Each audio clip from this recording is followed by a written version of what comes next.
This is the time of the greatest tension at Indianapolis. Just a couple of minutes before the start, as the balloons are released into the Indiana sky. Everyone knows now it's not far off. We're standing somewhere down in that crowd you're looking at on the track. Actually, we're with the cars on the first row. Joe Leonard on the pole right here, and his Turbine teammate, Graham Hill, rounding out the first row, Bobby Unser. Can I ask you one quick question, Bob? Sure. Sure. I was just talking to Mario Andretti, and I asked him, what about the first turn? And his line was, they better be fast because I'm right in backup. How do you envisage that first turn? Oh, I don't know. I'm not too concerned about it. I'll just let things work themselves out when we get there. Really, I don't plan that far ahead in the racing. I don't know how the turbines are going to accelerate. And I tell you the truth, I don't know how ours is going to accelerate. We haven't tried a start yet on account of all the rain we've had here, so we really don't know. We don't know if our gearing is right forward or anything like that. So it'll just be something I'll have to figure out when I get... At the Indianapolis Speedway, 300,000 people are tensed in their places, ready to hear owner Tony Holman utter the most famous single sentence in American sport. Gentlemen, start your engine.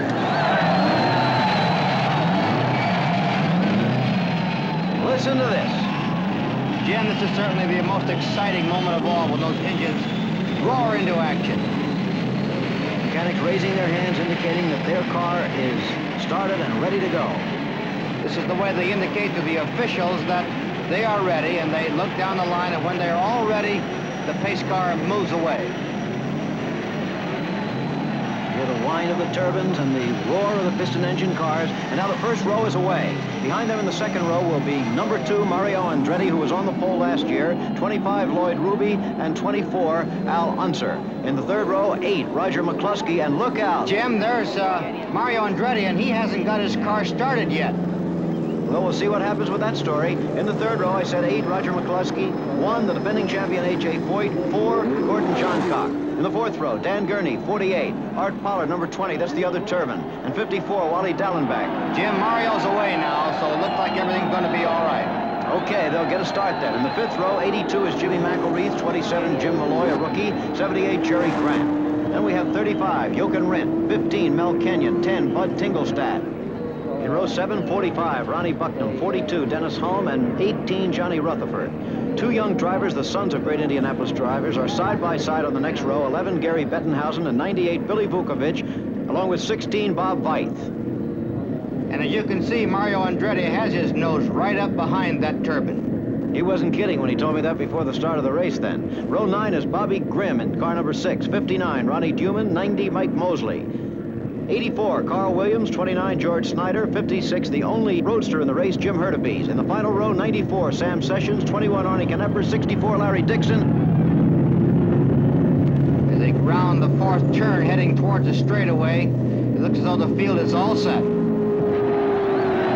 we're going to get a start. Pace car off. Here they come. And look at Lloyd Ruby bust through from his second row position, but Joe Leonard has busted out into the lead.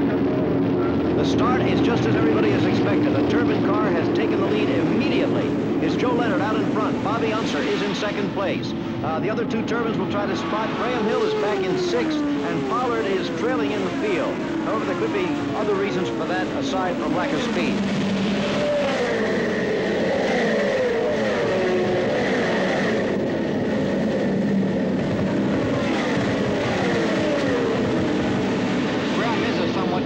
Driver, perhaps he wants to see what happens for a while. And of course, Pollard hasn't had very many laps in this car. He's kind of practicing, maybe. Yes, I would feel he would take it easy for a few laps to get the feel of the automobile. There's a good look at the leader on this first lap, Joe Leonard. The rest of the field trailing out behind him. Mario Andretti in car number 2. He's slowing down a little bit, Jim. Looks as though he may have some trouble. Mario into the pits, almost like it was last year. The fellow who won the pole here 2 years in a row has had no luck since. He had to go right on by his pits, apparently going too fast to get stopped.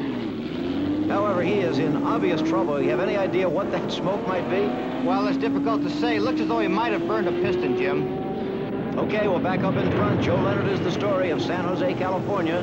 Former motorcycle driver driving this fabulous wet-shaped turbine machine today. And he has a rather substantial lead right at the moment. Bobby Unser is second, Roger McCluskey is third, Gordon Johncock is fourth, in his Gilmore Broadcasting Special. And by the way, he's got a Wide World of Sports decal on there today. In 5th position is Lloyd Ruby, and in 6th position, Graham Hill. Field strings out behind them. Everybody looks like they're in good shape. Another car smoking. That's Jochen Rindt this time. And here is Mario into the pits, this time stopping. Looks as though he's getting out, Jim. The problem must be rather serious.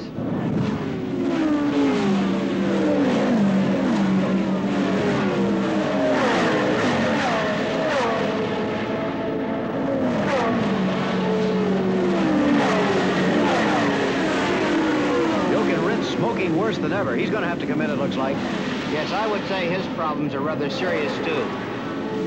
2 cars out of the race with just a couple of laps gone. Bobby Unser, however, hanging in there pretty good as Rindt signaled to the other cars to go on past him and smokes more and more. Bobby Unser hanging pretty close to Joe Leonard. Let's have a word with Mario. Tough luck again this year, Mario. Nothing new, I guess. You're going to go back out again. I'm going to call Dixon in pretty soon. He'll take his place.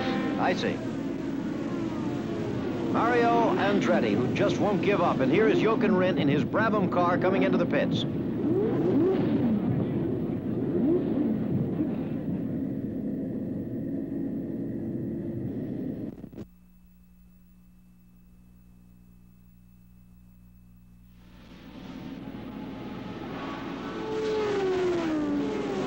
We're back again at the Indianapolis 500. This is Jim McKay reporting along with 2-time Indianapolis winner Roger Ward, and the battle goes on for the lead.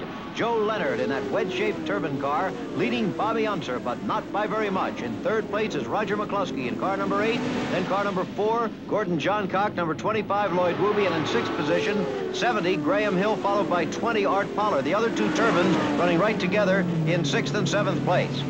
Actually, Art is a little ways back, but he has made a good move. And, of course, it looks as though Bobby Unser is beginning to move in a little bit on Joe Leonard. That's right. The race is not going exactly as it was supposed to. The turbines were not only supposed to lead, but to pull away. And here comes Unser making a move.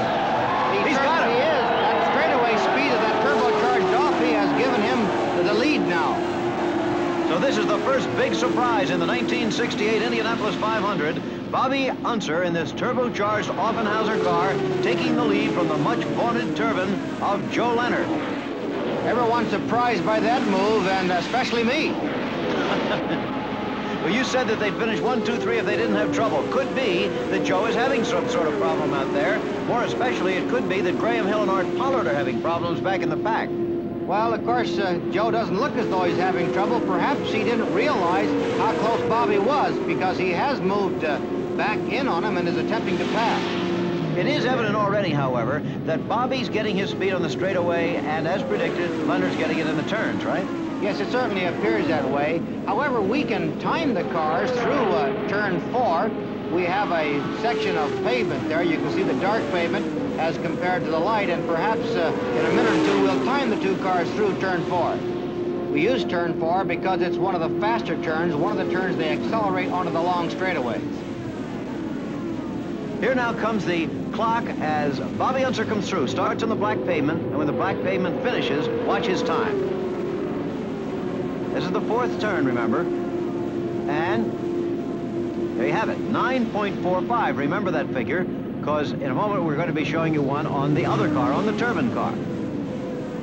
On the turbine car, however, we selected a lap, the 2nd lap in the race, when the turbine was leading. Here it is, starting onto the black pavement in stop action. Now the clock will start. Again, it'll stop at the precise same point at the end of the blacktop. And as you see, on the 2nd lap, he was 9.28, which is some 17/100ths of a second faster than we clocked Bobby Unser in the turn. So that's the way we predicted it, that the 4-wheel drive automobile would go through the turns faster. However, they don't seem to have quite as much advantage as everyone might have thought. Into the pits now comes Larry Dixon. He is going to change, remember, with Mario Andretti. Andretti's car broke down, but this is the other car on Andretti's team. Mario getting in will try try again. And further down the pits, Roger McCluskey has also come in and is out of his car. Looks like McCluskey's out of the race. He was in third position. That moves up Gordon Johncock in car number 4 into third place. Lloyd Ruby into fourth position. Well, of course, this is very important for Mario Andretti because he's in a battle for that championship, and he could get some very important points here. But a real tough break for Roger McCluskey. Looks like there's going to be a lot of tough breaks today. Here is Jimmy Hurtubise, whose Roadster is in and out of it also. Great battle going on between A.J. Foyt and Dan Gurney. Look at them fighting for 6th and 7th position right now. That is Dan Gurney in the dark or blue car if you're watching in color. And look at Foyt up on the high side.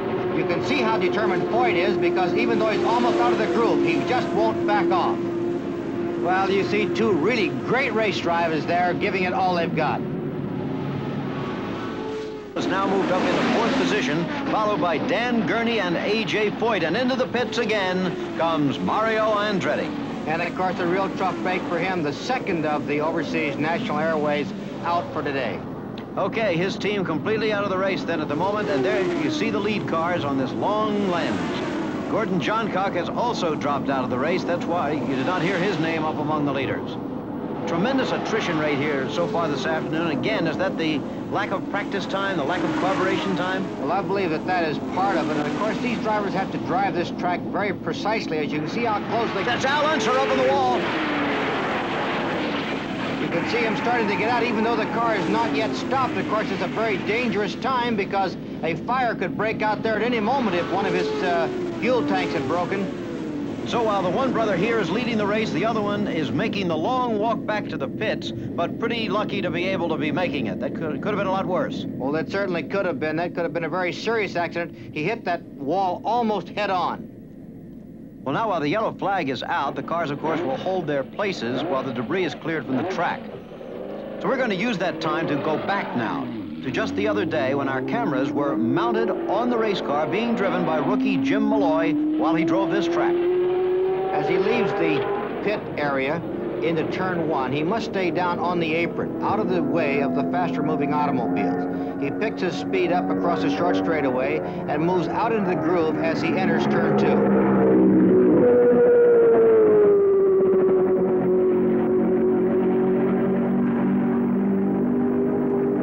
Down this back straightaway, he'll attain a speed of almost 215 miles an hour. He moves up, attempts to pass an automobile. However, he doesn't get quite all the way in, so he must back off going through turn 3, across the short straightaway, and then, of course, into turn 4. As he leaves turn 4, you'll see him make another attempt to pass an automobile. That's one of Jack Brabham's cars. He moves down to the inside of the racetrack. In short, Roger, there's frighteningly little margin for error on this race course. Well, there certainly is no margin for error. Actually, even a tiny slip can spell disaster here. The important thing, Jim, is that for the first time in history, the groove actually is being changed by the turbines. We'll be back at Indy in a minute.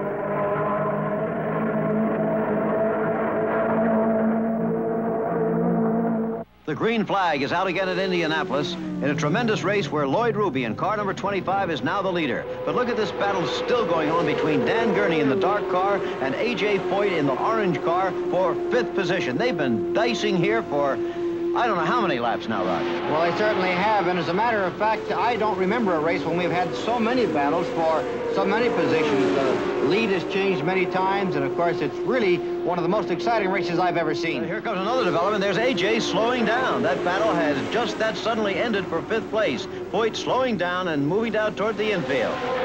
Well, it's a tough break for A.J. I know he was looking forward to this race. He wanted to be a 4-time winner. And now action back up in front again. Look at Unser passing Ruby and retaking the lead again.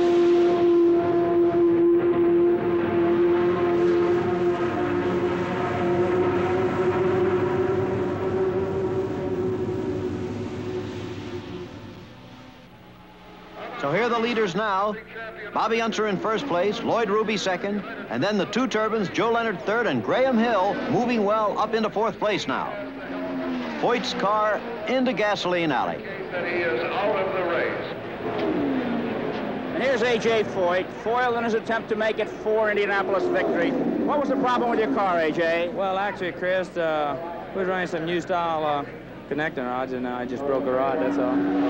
That was Chrissy Kanamaki down in another part of the pit area, interviewing A.J. Foyt, who, of course, is out of the race. There's the leader, Bobby Unser. Lloyd Ruby in second place in that car number 25. Car number 60 is Joe Leonard. In third position, as we said, Graham Hill is fourth. A quick reminder here that on Friday, June 28th, ABC kicks off its 1968 football season with the Coaches All-America game in the Atlanta Municipal Stadium. That's Friday, June 28th at 8:30, 7:30 Central, live and in color on ABC. And now let's listen to Graham Hill's comments before the race on what it's like to drive a turbine. The main difference, you notice, is the lack of throttle response. The gas turbine takes a while to gather up, and while it's doing so, of course, you haven't got that instant power that you require in the turn, especially. The response is also lacking when you lift your foot off. It takes a while to get up to speed, and it takes a while to back down. You've got to anticipate your needs at all the time. Graham Hill telling what it's like in the cockpit of that fantastic turbine race car. Right now, however, the leader is Bobby Unser in a more conventional turbocharged Offenhauser, and there is Joe Leonard going after Ruby. And now you can see the versatility of that turbine. He's able to run way below the groove and able to pass Lloyd Ruby as they went through turn 4. Okay, so now it's Bobby Unser in first place in car number 3, but Joe Leonard in car number 60 has moved back into second position. So the battle resumes between these two cars that really have been fighting for the lead most of the day. And look how close they are now. Leonard closing in. It might be that the track is getting a little bit oily out there, and this may be working to the advantage of Joe Leonard.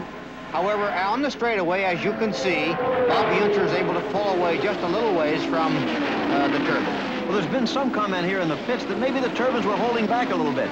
Here comes Dan Gurney into the pits. This is his second scheduled pit stop. Dan Gurney and his Eagle doing very, very well, moving up in the standings in 5th position in the race. And, of course, while he's there, Denny Holm, his teammate, comes in for his second scheduled pit stop.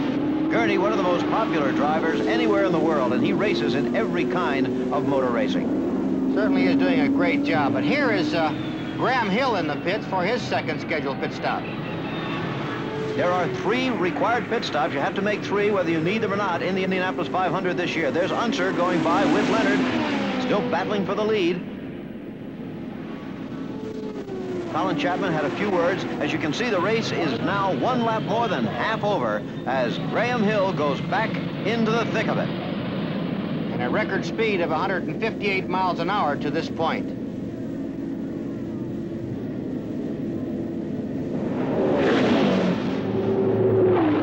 We're back in Indianapolis, where almost 300,000 people are watching one of the most exciting Indianapolis 500s of all time. This has been a battle right from the start. The 3 principal cars, Bobby Unser, Joe Leonard, and Lloyd Ruby. Now, there was Leonard going by in car number 60. He, at the moment, is in second place. There's Ruby in car number 25, third. And here is Graham Hill in the other turbine, who is in 4th position at the moment. Dan Gurney in car number 48 is in 5th place. So it's Unser, Leonard, Ruby, Hill, and Gurney. A big battle on the lead, however, among the 3 cars, as we said. Unser in car number 3, Leonard in car number 60, and Ruby in car number 25. They've been switching back and forth on the lead when one would get a faster pit stop than the other. And here comes Joe Leonard for his second pit stop. And, of course, the pressure is really on these pitmen now because a fast pit stop could be very important. Let's see what this sign is. First 3 cars have 1 full lap on the field, and it might rain. Now, what's the significance of that? Well, I think he's telling Joe to get the lead if he can. Okay, now Bobby Unser has gotten the sign to come in on his next lap. Andy Granatelli waves Joe back to the track, and of course Joe leaves as quickly as possible, and we expect to see Bobby Unser in the pits very soon now. Pit stops have been really fast, anywhere from... It's Graham Hill out of control. Up against the wall, a wheel bouncing down the track. And no fire. He's getting out. Looks as though he might be all right. He's walking in that same familiar, sedate Graham Hill fashion. And look at this. He even cleans up the track and takes off the wheel that might have caused trouble to another driver. But Graham Hill is out of the race. The yellow flag is out again at Indianapolis. And here comes Bobby Unser. A real break for him because under the yellow flag, he'll be able to make a quick pit stop and gain quite a bit of time. Everybody except you said nobody could stay with the turbine cars. We don't, what you expected to happen? We don't have any horsepower. Every car here can beat us at the end of the straightaway. We just don't have any horsepower. In the race, we cannot run in competition because we have to slow down for traffic. Is the heat slowing up? The heat and no horsepower. We only got 480 horsepower. It's all that we have, and the rest of them got between 600 and 700. You're going to win? We're going to try. And now Bobby Unser going back out onto the race course. Gee, what a battle this race is. And Granatelli telling him to slow down. I don't know, all I can say is that a car without a horsepower like Joe Leonard is certainly doing very well. And Granatelli waving Leonard by. Look how slowly Unser's coming out now. He's in trouble of some kind, Jim, and of course Joe Leonard just went by him for the lead. I can't determine what his problem might be, but this could be very serious. So once again, as it has so many times in this race, the lead has changed hands. Joe Leonard is the leader again. Unser is still second, however, and Lloyd Ruby is third. He seemed to be picking up the speed, so apparently his problem was only temporary. Here's Graham Hill back in the pits, and he gave us the word as he came through Gasoline Alley that his right front wheel seemed to be out of balance right from the start of the race. The car also seemed to be down on power all along. Then he said something broke, he hit the brakes hard, spun, and he said he was very lucky to hit the wall at the angle he did. There's Mario Andretti. Lots of fine drivers out of this race already. Mario with a very dejected look on his face there. You can tell his disappointment. Out on the track, the yellow flag is still out, remember? And with Graham Hill out of the race, it is now assured that the winner this year will be a brand new winner. No past champion is left in the competition. Here's the green flag. And look at Unser burst out. He's past Joe Leonard. Unser is back in the lead. Well, it appears as though he edged up a little bit on the yellow flag, and when they came down and got the green, he out-accelerated Joe and took the lead. What an exciting race this has been. It certainly is. The turbocharged Offenhouse, again, out in front of this turbine car. Bobby Unser the leader, Joe Leonard second again. There's Art Pollard slowing down as they go into turn 2. He apparently has some kind of a problem again. There's the leader and the second car. Still just a matter of feet separating them at these tremendous speeds. How fast on the straightaways, Roger? Well, the turbocharged Offies run somewhere in the neighborhood of 205, 210 miles an hour. Of course, Lloyd Ruby is really not too far back. Oh, it's a spin. That's young Billy Vukovich, but he didn't hit the wall. He looks okay, and he was in trouble there for a minute, but has avoided the other cars, and they're avoiding him if he gets back up and goes the other way. Billy Vukovich's car sitting on the racetrack, and of course the yellow flag has come out again. Another spin down there. There's Johnny Rutherford, and I think he was hit by Jimmy McElreath's car, number 82. Yes, he was. Apparently they approached the scene of this accident too quickly, and looked as though McElreath couldn't get slowed down and ran into the back of Rutherford, and of course there is damage to McElreath's car. Now getting Billy Vukovich started again, and he did get the car started and is underway again, which will be a break for him. He'll be coming into the pits, of course, but it looks like his car may be all right. Might be able to continue the Another spin! Boy, I'm telling you. That's Mike Mosley who came in there a little fast. There must be some oil in the race. Billy Vukovich in the pits. I'm standing now with the owner of his car, J.C. Agajanian. Oh, I'm sure proud of him, Jim. He's doing a great job out there. He's followed my instructions right to the T. I didn't want him to try to win this race because he needs the experience. And actually, I told him that this is a school today. You're going out to learn how to drive the Indianapolis 500, and he's paid 100% attention to my instructions. I'm real proud of him. So young Billy Vukovich has had his first spin at Indy, but he's back in the race and doing just fine. So goes one of the most exciting of all Indianapolis 500s. The finish here today should really be something.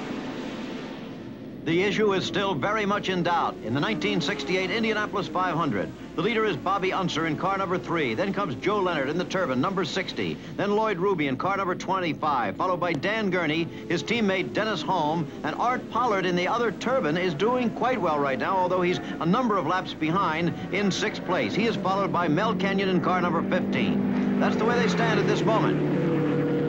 And Bobby Unser is very close on the tail of Joe Leonard, trying to lap him. Yes, actually, he's running quite light because he has not yet made his 3rd pit stop, so he's able to go quite a bit faster. But there goes Lloyd Ruby passing Joe Leonard going down the back straightaway. Okay, so Ruby has now moved into second place, and there he is in car number 25. But both of them are almost a lap behind the leader Bobby Unser. Remember, they have made their third and final pit stop, what they hope will be their final pit stop, and he has not as yet. There's the sign to Bobby right now, pit in 1 lap. So Unser will be coming in very shortly, Roger. But he is right on the tail of Joe Leonard, and I think he hopes to lap Joe before he comes into the pits. And, of course, this would be something of a moral victory for him. Cars seesawing back and forth. Gee, what a race this has been all day long. And there he goes down the back straightaway. He has passed Joe Leonard, so that means that he has a full lap on the third-place car, Joe Leonard. Okay, so the leader, remember, is Bobby Unser. In second place, Lloyd Ruby, and in third place, Joe Leonard. His hand just went up, which indicates that he would be making his pit stop now. A familiar sight overhead, the Goodyear blimp. Here's the leader into the pits. Let's put a clock on it this time and see exactly how long this pit stop takes, because this one is all important. If he can get out of the pits before the other 2 cars come around, he'll still be the leader. Otherwise not. It's as simple as that, isn't it, Rod? It certainly is, and of course this is an extremely important pit stop. We have to remember that he has had problems with his automobile leaving the pits, and that also could be very important. The clock's still running. There have been pit stops as fast as 16 or 17 seconds, but this looks like one of the longer ones right now. Well, they're still quite busy, and of course there's 21 seconds, 22, 23. Ruby and Leonard you saw coming out of the third turn and into the fourth. A 27-second pit stop, Jim, that is quite a long pit stop, and he's not accelerating as he should, so apparently he still has that problem.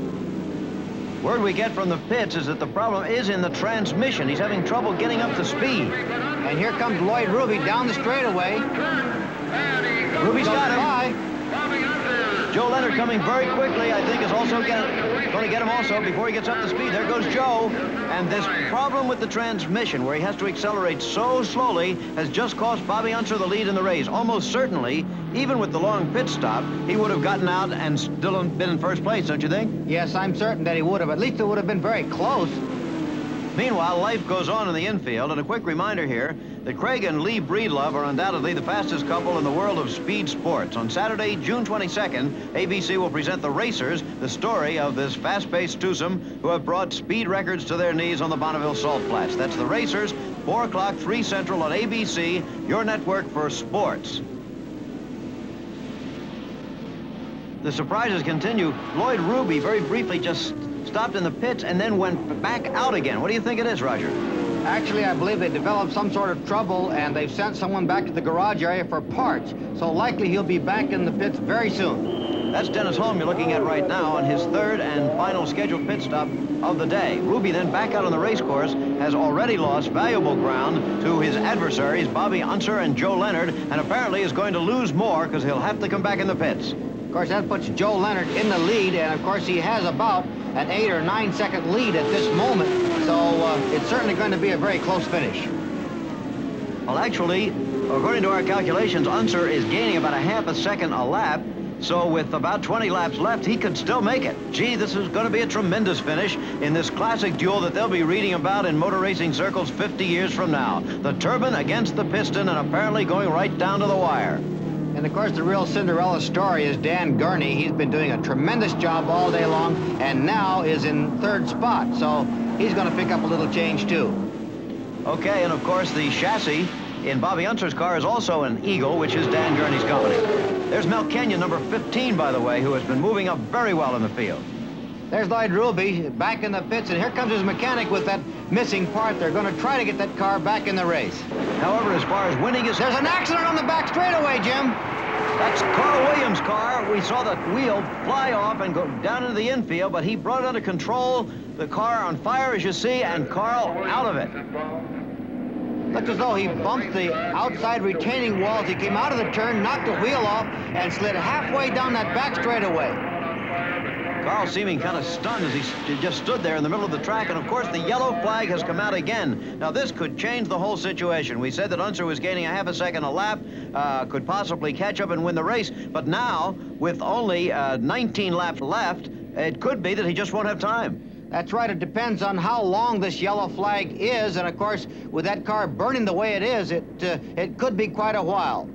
Lloyd seems somewhat relaxed there in the pits. Certainly very disappointed, Lloyd Ruby, because he did have a good chance to win. Well, he always drives here at Indianapolis very, very well, but never has been able to win so far. Now, the crowd on its feet, booing, and I think there's Judd Phillips, the chief mechanic for Bobby Unser, out complaining to the officials. Well, I believe Art Pollard, unknowingly, is actually slowed down more than the lead and is causing Bobby Unser to lose additional time. And, of course, this would keep him from winning. So the crowd feels that the leader's teammate is blocking out the second-place car, and that could cost him the race. We'll be back in just a minute at Indianapolis. The yellow flag is still out at Indianapolis. The leader, Leonard, second place, Unser, then Gurney, Holm, Kenyon, and Pollard. And the big question now is, when the green comes out, will there be time enough left for Unser to make up the difference? Looks like it'll be about 6 or 7 seconds. Yes, it looks as though it'll be at least that much. And, of course, whether or not he can make that up in the 7 or 8 or 10 laps that'll be left is very difficult to know at this time. There's the green flag. It's out. The race is underway again. There goes the turbine. And Joe Leonard is slowing down for some reason. The turbine is stopping.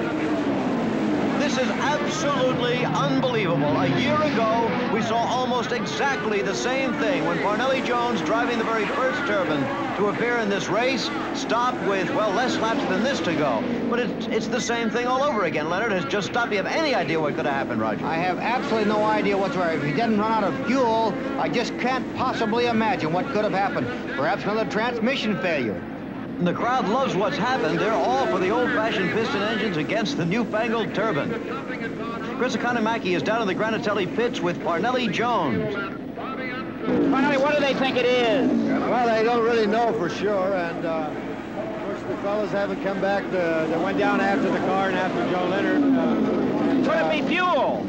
Well, there's some question there, but I really don't think so. They fueled the car. I seen the fuel overflow out the top when they pitted the last time myself. You're the one guy that knows how he feels, aren't you? Well, I certainly do.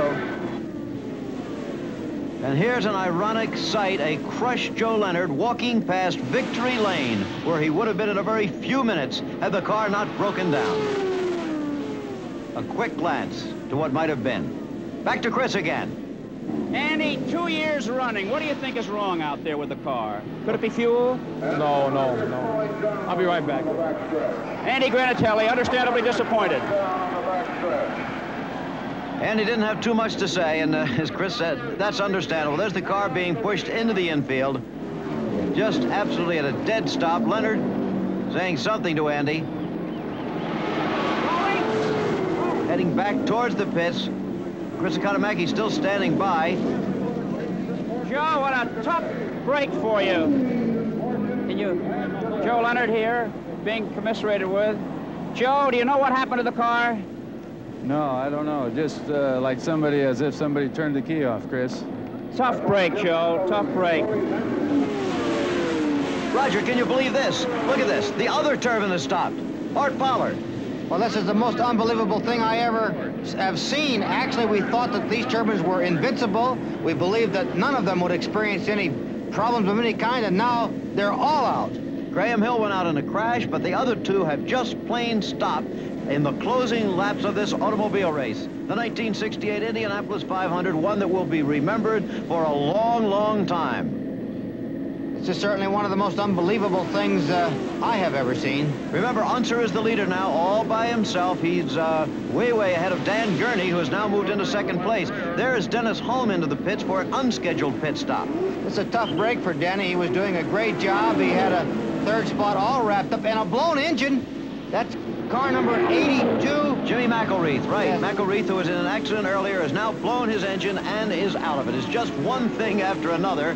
And Bobby Unser, I'm sure, wishes it was all over before something happens to his car. I'm sure he does. However, he's sitting in a good spot. He's looking at second spot. Dan Gurney is about 100 yards in front of him. And, of course, Bobby is able to keep his eye on him. That way he knows all the time where second place is. White flag is out for the leader. Bobby Unser has 1 lap to go. Mel Kenyon, by the way, has moved into third place.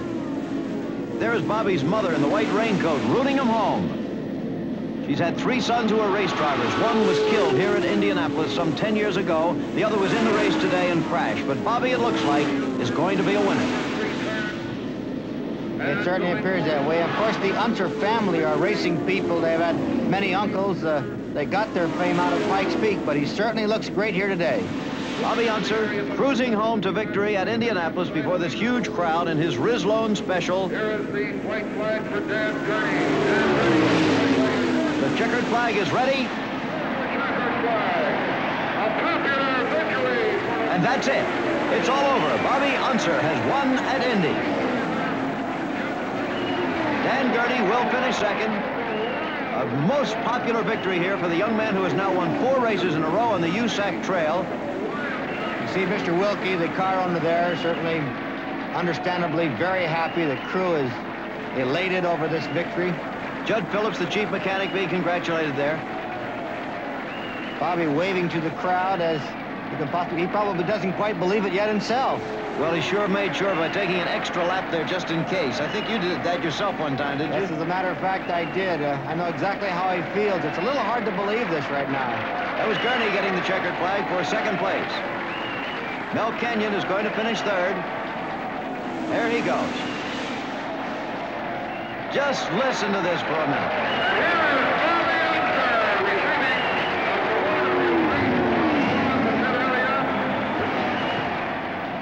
Unser moving into victory lane. The spot that every American race driver dreams about, must literally dream about sometimes, Roger, until he finally makes it. Well, they certainly do dream about it, and of course, many European drivers would also like to find that little spot. No question of that. There's Mrs. Unser again, and here is Bobby. The horseshoe of flowers waiting for him, and the glass of milk, and the beauty queen, of course. His mother again, a great moment for the entire Unser family. Brother Al was joining in that celebration in the pits, even though his car crashed today. Bobby and his wife. And now kissing his little daughter. We're going to try to have a word with this winner in just a minute. Bobby, congratulations on one of the most exciting victories in the history of Indianapolis. Well, thank you very much, Jim. It needs to say I'm so happy I just can't believe it. I didn't ever think something this nice could ever happen to me, but it has, and I just can't tell people how happy I am. What was the story of this race through the eyes of the winning driver? Well, I knew I was running pretty good in the race, but after the first pit stop, the gear shift linkage came unhooked, and I only had high gear after that. So I had to leave the pits in high gear, and I was afraid I was either going to burn the clutch out or lose an awful lot of time, which I did lose an awful lot of time. But it just caused me to drive a little bit harder, is about all it amounted to. When that green flag came on and you suddenly saw Joey Leonard slow down instead of speed up, could you believe it? No, I couldn't believe it. I really couldn't, because Joe did a fantastic job today. He drove the car very good all day long, and, well, needless to say, he was a heck of a competitor for me. Well, there was Bobby Unser, a happy winner in Indianapolis.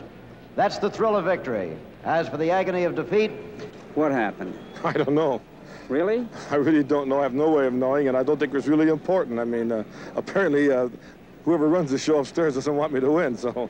Well, the cars did well in the race. However, they lost about 8 miles an hour since qualifying. Can you explain that? No, they didn't lose 8 miles an hour. We actually turned laps in the race at 68 when there was no cars in front of us. The cars don't have enough horsepower, and they just can't run with it when the other cars are in front of them in the corner, and they don't have the torque or the power to get through the corners.